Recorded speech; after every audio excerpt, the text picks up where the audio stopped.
आज के एनालिसिस में हम चोल साम्राज्य के बारे में डिस्कस करेंगे। यदि आप इस एनालिसिस के अंत तक बने रहेंगे तो इसके थ्रू आपको क्या क्या सीखने को मिलेगा। इसके थ्रू आप एनसीईआरटी की बुक के पढ़ने के तरीके को सीख सकते हैं। यूपीएससी और स्टेट पीसीएस एग्जाम में क्वेश्चंस पूछने का जो अप्रोच होता है, जो एंगल होता है, वो सीख पाएंगे। यूपीएससी और स्टेट पीसीएस एग्जाम की तैयारी सही दिशा में, सही डायरेक्शन में रख के कैसे करें, ये पॉइंट भी आपको सीखने को मिलेगा। शुरू में जब आप तैयारी करते हैं, स्टार्टिंग पॉइंट पे आपका कॉन्सेप्ट क्लियर नहीं होता, आपका फैक्ट क्लियर नहीं होता, एनसीईआरटी की बुक पे आपकी पकड़ नहीं होती, इस कारण से आप प्रीवियस ईयर क्वेश्चन पेपर का एनालिसिस नहीं कर पाते। और जब आप प्रीवियस ईयर क्वेश्चन पेपर का एनालिसिस नहीं कर पाते तो वो जो सही दिशा होती है, वो जो सही डायरेक्शन होती है इस तैयारी की, वो आप प्राप्त नहीं कर पाते। यानी आप एक सही दिशा गेन नहीं कर पाते कि सही दिशा में रह के तैयारी कैसे करें। आप कोचिंग के थ्रू, टॉपर्स के थ्रू बार बार आपको ये सुनने को मिलता है कि प्रीवियस ईयर क्वेश्चन पेपर बहुत ही जरूरी है इस एग्जाम के लिए। बट आपके सम्मुख क्या प्रॉब्लम हो, क्या समस्या आपके सम्मुख होती है कि आप उसका एनालिसिस नहीं कर पाते हैं, क्योंकि आपके बेसिक्स, जो बेसिक फाउंडेशन है, वो अभी बहुत ही कमजोर है। तो इस प्रकार की समस्याएं जो आपके सम्मुख आती हैं जब आप शुरू में तैयारी करते हैं, तो इस प्रकार की समस्याओं का समाधान आपको इस एनालिसिस के थ्रू आपको मिलेगा यदि आप इस एनालिसिस के अंत तक बने रहेंगे। यदि आप इस एनालिसिस से सीखना चाहते हैं, वो सही दिशा गेन करना चाहते हैं, यूपीएससी और स्टेट पीसीएस एग्जाम की तैयारी सही दिशा में रह के कैसे करें, ये अगर आप सीखना चाहते हैं तो आपको इस एनालिसिस के अंत तक बने रहना पड़ेगा। आज का जो एंगल है चोल साम्राज्य को लेकर के, जो क्वेश्चंस बनने का एंगल है, और इस एंगल पे यूपीएससी और स्टेट पीसीएस एग्जाम में क्वेश्चंस मल्टीपल टाइम पूछे जा चुके हैं। उसमें से एक एंगल है स्थापना, चोल साम्राज्य की स्थापना को लेकर के, चोल साम्राज्य के क्षेत्र को लेकर के, चोल साम्राज्य के धार्मिक सांस्कृतिक विकास को लेकर के, चोल साम्राज्य के टाइमलाइन को लेकर के, चोल साम्राज्य के प्रतिद्वंदी राज्य को लेकर के, और चोल साम्राज्य के चोल प्रशासन को लेकर के क्वेश्चंस पूछा जा चुका है यूपीएससी एग्जाम में और स्टेट पीसीएस एग्जाम में। तो ये जो कीवर्ड है, ये इंपॉर्टेंट कीवर्ड है, क्वेश्चंस बनने का एक इंपॉर्टेंट एंगल है, ये एंगल आपके दिमाग में बैठ जाना चाहिए। तो फर्स्ट क्वेश्चन हम आपके सम्मुख रख रहे हैं। फर्स्ट क्वेश्चन है, चोलों ने दक्षिण पूर्वी एशिया के शैलेंद्र साम्राज्य के विरुद्ध सैन्य चढ़ाई की तथा कुछ क्षेत्रों को जीता। फर्स्ट स्टेटमेंट है, चोलों ने दक्षिण पूर्वी एशिया के शैलेंद्र साम्राज्य के विरुद्ध सैन्य चढ़ाई की तथा कुछ क्षेत्रों को जीता। ये पहला स्टेटमेंट है, आपको ये बताना है ये स्टेटमेंट सही है कि गलत है। तो ये जो स्टेटमेंट है, चोलों ने दक्षिण पूर्वी एशिया के शैलेंद्र साम्राज्य के विरुद्ध सैन्य चढ़ाई की तथा कुछ क्षेत्रों को जीता, ये स्टेटमेंट सही है। दूसरा स्टेटमेंट है, चोलों ने पांड्य तथा चेर शासकों को पराजित कर दक्षिण भारत पर अपना प्रभुत्व स्थापित किया। चोलों ने पांड्य तथा चेर शासकों को पराजित कर दक्षिण भारत पर अपना प्रभुत्व स्थापित किया। दूसरा स्टेटमेंट है, चोलों ने पांड्य तथा चेर शासकों को पराजित कर दक्षिण भारत पर अपना प्रभुत्व स्थापित किया। ये questions UPSC exam 2000 IAS exam 2003 में पूछा गया है। ये दोनों स्टेटमेंट सही है, ये दोनों स्टेटमेंट सही है। पहला स्टेटमेंट क्या था, चोलों ने दक्षिण पूर्वी एशिया के शैलेंद्र साम्राज्य के विरुद्ध सैन्य चढ़ाई की तथा कुछ क्षेत्रों को जीता, ये स्टेटमेंट भी सही है। दूसरा स्टेटमेंट है, चोलों ने पांड्य तथा चेर शासकों को पराजित कर दक्षिण भारत पर अपना प्रभुत्व स्थापित किया, ये स्टेटमेंट भी सही है। यानी स्टेटमेंट 1 और स्टेटमेंट 2 दोनों करेक्ट है। यानी इसका सही आंसर क्या होगा, 1 और 2 बोथ करेक्ट। यानी फर्स्ट स्टेटमेंट और सेकंड स्टेटमेंट, ये दोनों स्टेटमेंट क्या है, ये इसका सही आंसर होगा। ये क्वेश्चंस आईएएस एग्जाम 2003 में पूछा गया है। अब देखिए, ये जो क्वेश्चंस आईएएस एग्जाम 2003 में पूछा गया, जो दो स्टेटमेंट अभी आपको हमने डिस्कस किया, ये किस पॉइंट पे है, किस एंगल पे है, प्रतिद्वंदी राज्य। चोल साम्राज्य के जो प्रतिद्वंदी राज्य हैं, चोल साम्राज्य के जो प्रतिद्वंदी राज्य है, इस पॉइंट पे IAS एग्जाम 2003 में क्वेश्चन पूछा गया।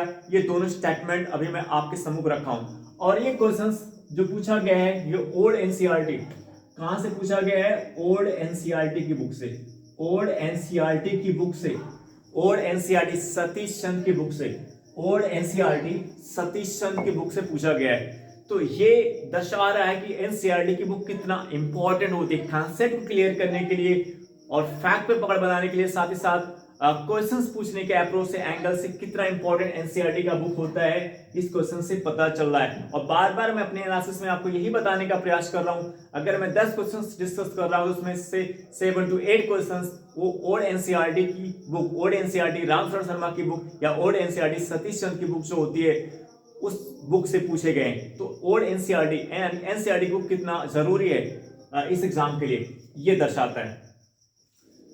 तो ये जो क्वेश्चन पूछा ये गया है आईएएस एग्जाम में, जो दो स्टेटमेंट आपके सम्मुख हमने रखा और दोनों स्टेटमेंट सही है, ये किस एंगल पे पूछा गया है? प्रतिद्वंदी राज के एंगल पे पूछा गया है, प्रतिद्वंदी राज के एंगल पे पूछा गया है, चोल साम्राज्य के प्रतिद्वंदी राज के एंगल पर। तो अब सबसे पहले हम देखेंगे चोल साम्राज्य के प्रतिद्वंदी राज्य कौन थे। चोल साम्राज्य के प्रतिद्वंदी राज्य में कौन कौन से आते हैं? एक आता है मदुरा, एक आता है मदुरा जो कहां पे? तमिलनाडु, मदुरा तमिलनाडु। मदुरा के पांड्य राजा, चोल साम्राज्य के जो प्रतिद्वंदी राज्य थे उसमें एक आता है मदुरा के पांड्य राजा। मदुरा कहां पे? किस राज्य में? तमिलनाडु। दूसरा क्या है?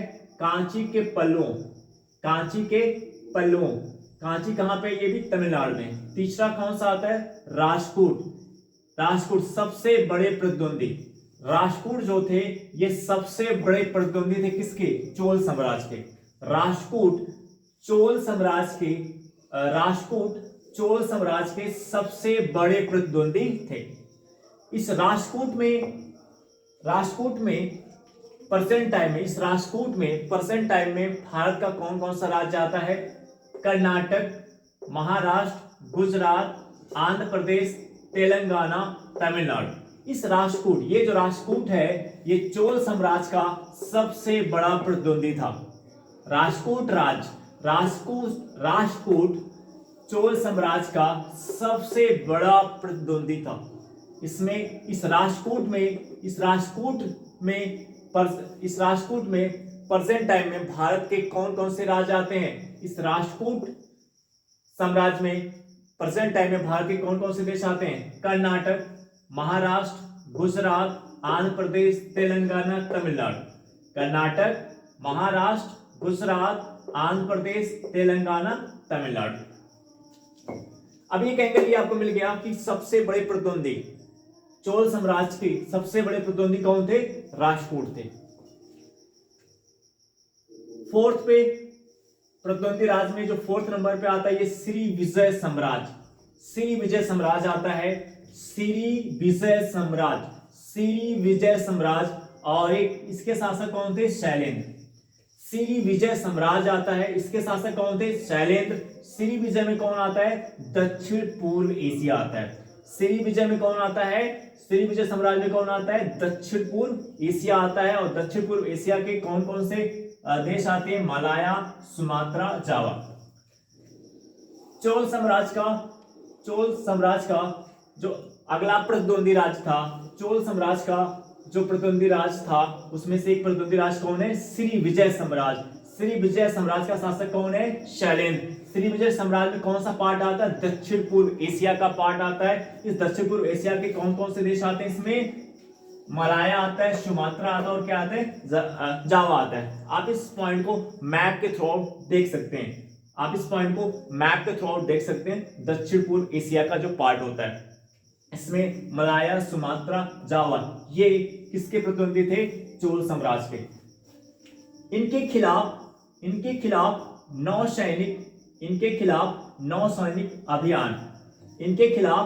सैनिक अभियान राजेंद्र प्रथम के काल का एक और उल्लेख का नामा था। श्री विजय साम्राज्य के खिलाफ नौ सैनिक अभियान। श्री विजय साम्राज्य के खिलाफ नौसैनिक अभियान राजेंद्र प्रथम के काल का एक और उल्लेखनीय कारनामा था। श्री विजय साम्राज्य जिसके शासक शैलेंद्र थे, इसके खिलाफ नौसैनिक अभियान राजेंद्र प्रथम के काल का एक और उल्लेखनीय कारनामा था। और ये जो फैक्ट अभी हमने आपके सम्मुख पढ़ा था कि चोलों ने दक्षिण पूर्व एशिया के शैलेंद्र साम्राज्य के विरुद्ध सैन्य चढ़ाई की तथा कुछ क्षेत्रों को जीता, ये वही फैक्ट है। यहाँ पे चोलों ने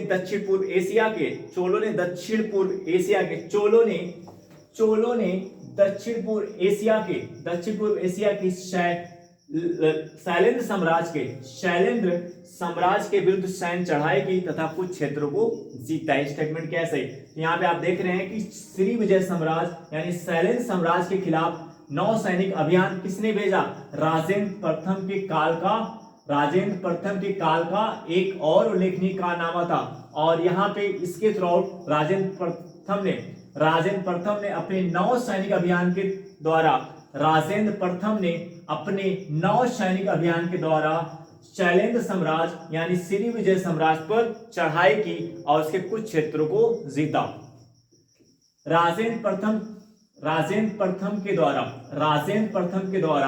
श्री विजय साम्राज्य यानी शैलेंद्र साम्राज्य के खिलाफ जो नौसैनिक अभियान किया गया, उस नौसैनिक अभियान में राजेंद्र प्रथम ने श्री विजय साम्राज्य यानी शैलेंद्र साम्राज्य पर चढ़ाई की और उसके कुछ क्षेत्रों को जीता। यही स्टेटमेंट था। और स्टेटमेंट और एनसीईआरटी जो और एनसीईआरटी की बुक है, और एनसीईआरटी की बुक से सीधे इस क्वेश्चन से पूछा गया है आईएएस एग्जाम 2003 में। तो एनसीईआरटी के भीतर जो आप कॉन्सेप्ट, जो फैक्ट आप पढ़ रहे हैं, वो सीधे क्वेश्चंस के रूप में पूछ लिए जाते हैं। तो इसीलिए एनसीईआरटी के जो कॉन्सेप्ट, जो फैक्ट है, वो आपके दिमाग में अच्छी तरीके से बैठ जाने चाहिए। केवल उसको सतह से सरपश टू सरपश अगर आप पढ़ते चले जा रहे हो, उड़ा के पढ़ रहे हो, तो उससे कुछ होने वाला नहीं है। 2018 से 2024 के प्रीवियस क्वेश्चन पेपर का अगर एनालिसिस करें तो आप पाएंगे कि एनसीईआरटी की गहराई में आपको उतरना पड़ेगा। केवल एक लाइन पढ़ करके एनसीईआरटी का काम चलने वाला नहीं है, उसकी गहराई में उतरना है, उसके कॉन्सेप्ट को समझना है, उसके फैक्ट को समझना है, उसे अपने दिमाग में बैठाना भी है। ये पॉइंट हो गया। और एक पॉइंट है जो चेर और केरल, ये भी चोल साम्राज्य के प्रतिद्वंदी राज थे। केरल के थे। चेर जो है कहाँ के थे? केरल राज के। चेर कहाँ के थे? केरल राज के। ये भी जो थे चोल साम्राज्य के क्या थे? प्रतिद्वंदी थे। चोलों ने इसको पांड्य को भी पराजित किया था और चेर को भी पराजित किया। चोल शासकों ने पांड्य को भी पराजित किया और चेर को भी पराजित किया। पहला सेकंड स्टेटमेंट क्या था? चोलों ने पांड्य तथा चेर शासकों को पराजित कर दक्षिण भारत पर अपना प्रभुत्व स्थापित किया। चोल ने पांड्य तथा चेर शासकों को पराजित कर दक्षिण भारत पर अपना प्रभुत्व स्थापित किया। फिर चोल शासकों ने पांड्य को भी पराजित किया और किसको पराजित किया था? चेर को भी पराजित किया था। कांची के पल्लवों को भी पराजित किया था और साथ साथ राष्ट्रकूट जो इनके सबसे बड़े प्रतिद्वंदी थे। तो ये जो क्वेश्चन था, ये किस एंगल पे था? प्रतिद्वंदी राज्य पे। ठीक है। अब नेक्स्ट क्वेश्चन है चोलों के ग्राम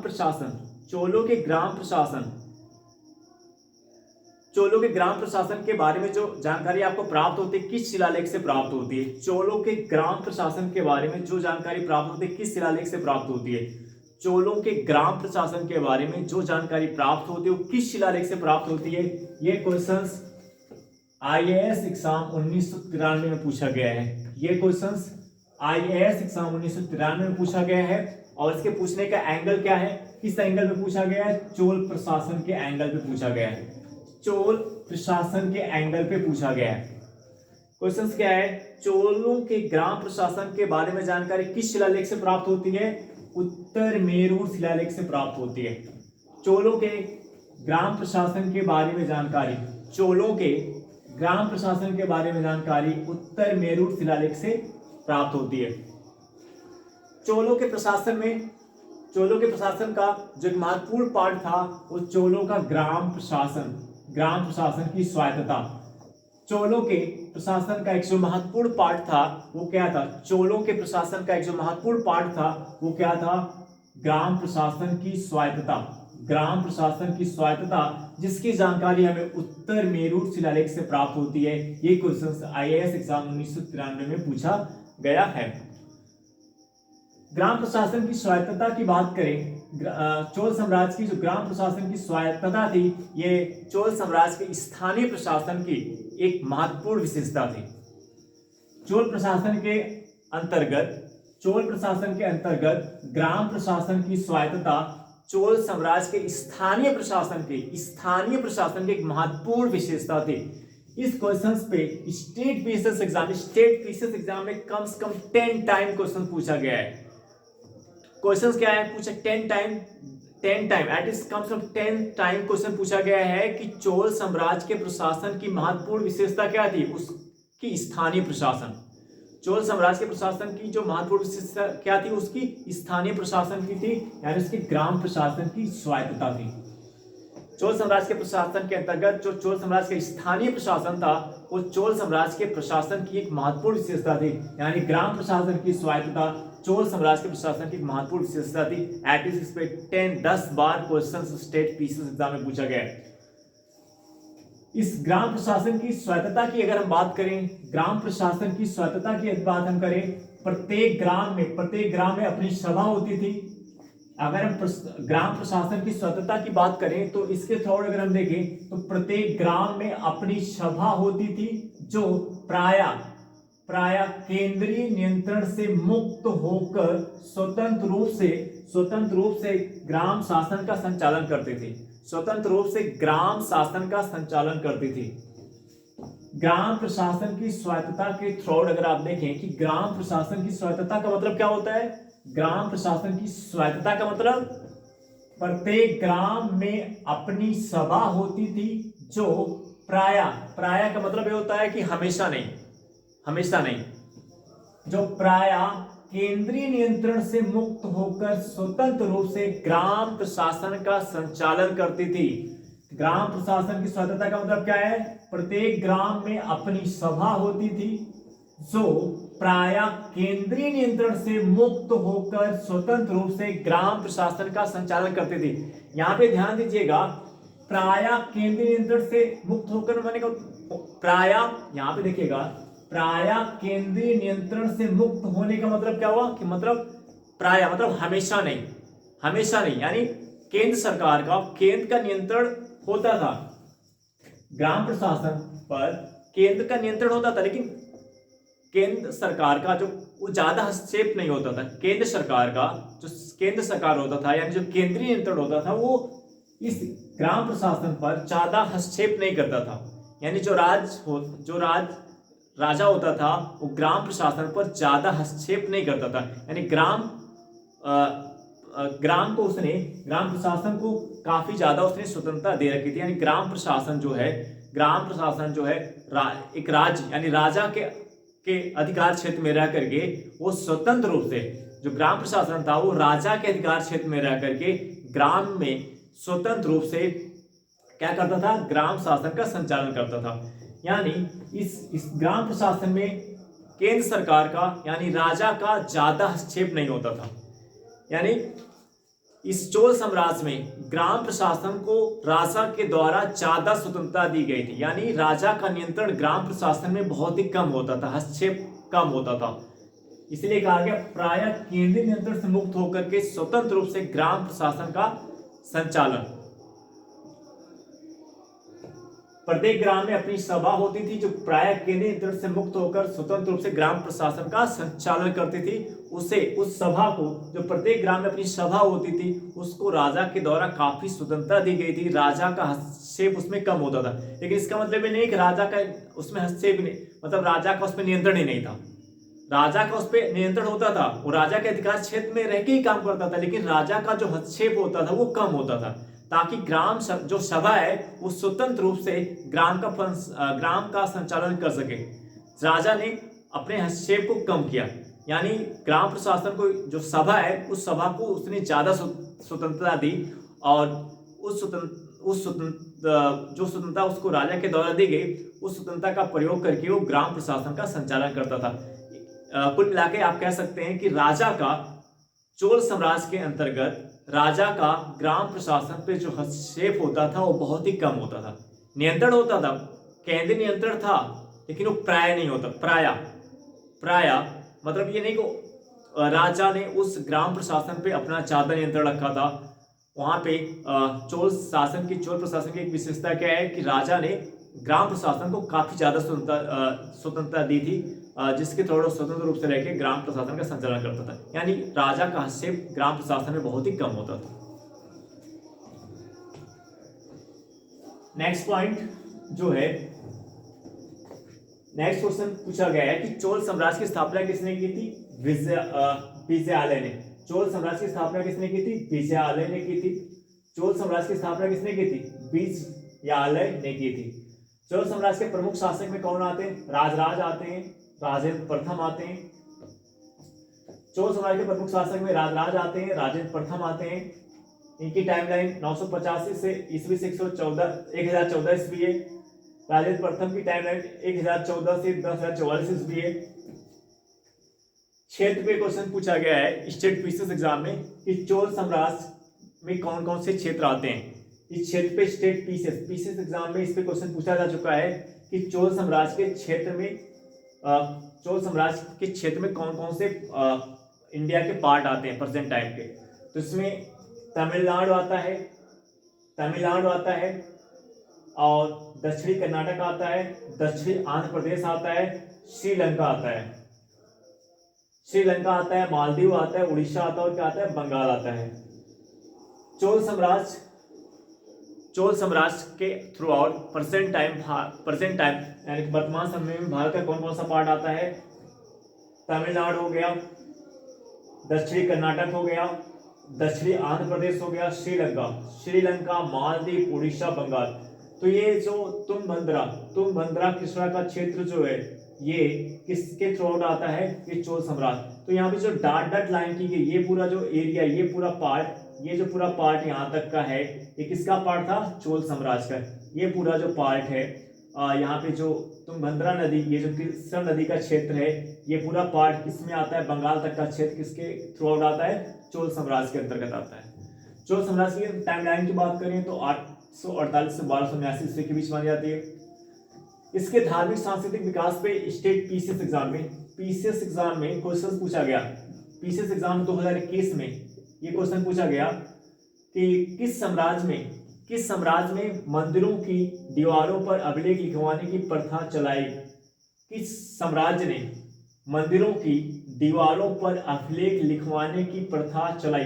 ये क्वेश्चन भी ओल्ड एनसीईआरटी की बुक से पूछा गया है। ओल्ड एनसीईआरटी सतीश चंद्र की बुक से पूछा गया है। ये सीधे की सीधी लाइन जो स्टेट पीसीएस के क्वेश्चन में, यूपी पीसीएस के क्वेश्चन में डाला गया। यूपी पीसीएस 2021 में जो ये स्टेटमेंट सीधे डाला गया, ये statement old NCERT Satish Chandra की बुक में हूबहू यही स्टेटमेंट लिखा गया है। यानी पीसीएस एग्जाम 2021 में जो यूपी पीसीएस एग्जाम 2021 में जो क्वेश्चन पूछा गया ओल्ड एनसीईआरटी सतीश चंद्र की बुक से, वो सीधे की सीधे जो ओल्ड एनसीईआरटी के भीतर लाइन लिखी गई थी, वो सीधी लाइन उसने उस क्वेश्चन में डाल दिया था। तो देख, फिर वो एक मैं क्लियर कर रहा हूँ, देखिए एनसीईआरटी के वो कितना इंपॉर्टेंट है, कितना जरूरी है। एनसीईआरटी के जो कॉन्सेप्ट, जो फैक्ट होते हैं, सीधे के सीधे वो क्वेश्चन के रूप में आ जाते हैं। आंसर में सीधे के सीधे वो पॉइंट टू पॉइंट लिखे रहते हैं। तो धार्मिक सांस्कृतिक विकास की अगर हम बात करें चोल साम्राज्य के, तंजौर, तमिलनाडु, तंजौर के शैव मंदिर का निर्माण राजराज प्रथम के द्वारा किया गया। इस पॉइंट में भी क्वेश्चन पूछा गया कि तंजौर जो तमिलनाडु में है, यहाँ की शैव मंदिर का निर्माण किसके द्वारा किया गया था? राजराज के द्वारा। स्टेट पीसीएस एग्जाम में क्वेश्चन पूछा गया है। तो इस पॉइंट पे स्टेट पीसीएस एग्जाम में मल्टीपल टाइम क्वेश्चन पूछे गए। चोल साम्राज्य के धार्मिक सांस्कृतिक विकास को लेकर के स्टेट पीसीएस एग्जाम में मल्टीपल टाइम क्वेश्चन पूछे गए। तंजौर के शैव मंदिर का निर्माण किसके द्वारा किया गया था? राजराज प्रथम के द्वारा किया गया था। इस तंजौर के शैव मंदिर को हम राजराजेश्वर या बृहदेश्वर मंदिर के नाम से भी जानते हैं। इस तंजौर के शैव मंदिर को हम राजराजेश्वर या बृहदेश्वर मंदिर के नाम से जानते हैं। चोल राजाओं ने इन मंदिरों की दीवारों पर अभिलेख लिखवाने की प्रथा चलाई।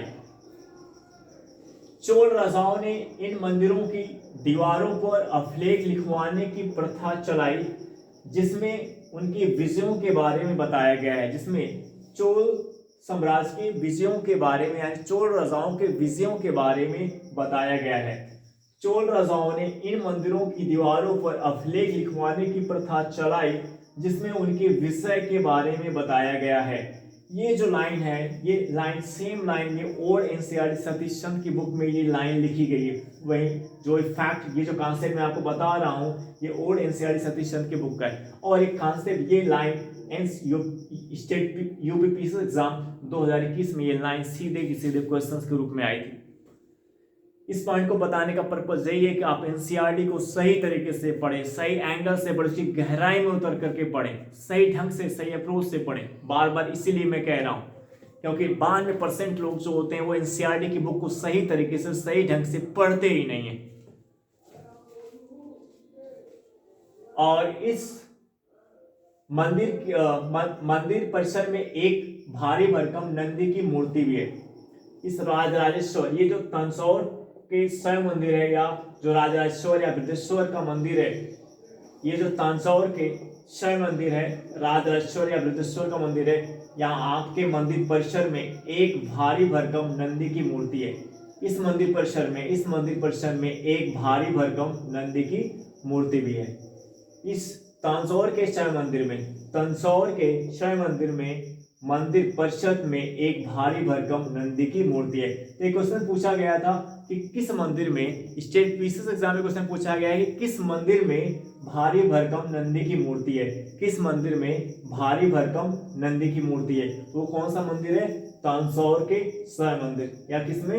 राजराजेश्वर या बृहदेश्वर, क्योंकि तंजौर के शैव मंदिर का दूसरा नाम क्या है? राजराजेश्वर या बृहदेश्वर का मंदिर भी से हम कहते हैं। तो ये जो क्षेत्र है कोरोमंडल का क्षेत्र, ये श्रीलंका का पार्ट है, ये चोल साम्राज्य के अंतर्गत आता है। ये जो मैप है आप ओल्ड एनसीईआरटी, इस मैप को आप ये जो मैप यहाँ मैं बनाया हूँ, इसका सोर्स क्या है? ओल्ड एनसीईआरटी सतीश चंद्र की बुक। तो ओल्ड एनसीईआरटी जो सतीश चंद्र की बुक अगर आपने रखी है, अगर आपके पास है, तो वहाँ से इस मैप को आप इस मैप को बना सकते हैं उस बुक के थ्रू। अगर आपके पास बुक नहीं है तो आप इस बुक को परचेज कर लें, क्योंकि मोस्ट इंपॉर्टेंट बुक है कॉन्सेप्ट क्लियर करने के लिए, फैक्ट पे, बेसिक फैक्ट पे पकड़ बनाने के लिए। तो जो पॉइंट आज के थे वो हमने आपके सम्मुख डिस्कस कर लिए सभी पॉइंट्स। आई होप डेट ये एनालिसिस आपको समझ में आया होगा। अब आपसे नेक्स्ट वीडियो मिलेंगे। Okay, bye.